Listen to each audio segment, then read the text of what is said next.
രാഹുകാലം എന്നത് ഓരോ ദിവസവും കുറച്ച് സമയത്തിന് ഹിന്ദു പാരമ്പര്യത്തിൽ അപശകുന സമയമായി കണക്കാക്കപ്പെടുന്നു.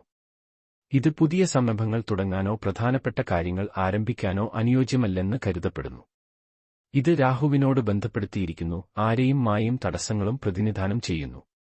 രാഹുകാലത്തിന്റെ പ്രധാന പ്രത്യേകതകൾ: ദൈർഘ്യം. രാഹുകാലം ഏകദേശം 90 മിനിറ്റ് ദൈർഘ്യമുള്ളതാണ്.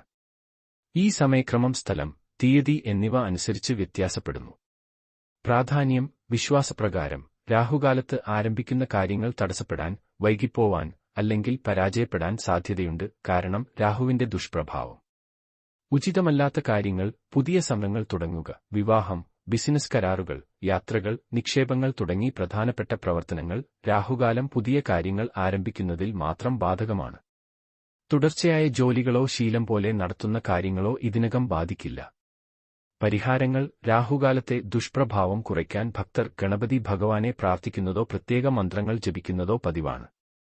വിശ്വാസപ്രകാരം ഈ സമയത്ത് അനുകൂല പ്രവർത്തനങ്ങൾ ഒഴിവാക്കുന്നതിലൂടെ ദോഷഫലങ്ങൾ കുറയ്ക്കാമെന്നാണ് കരുതുന്നത്.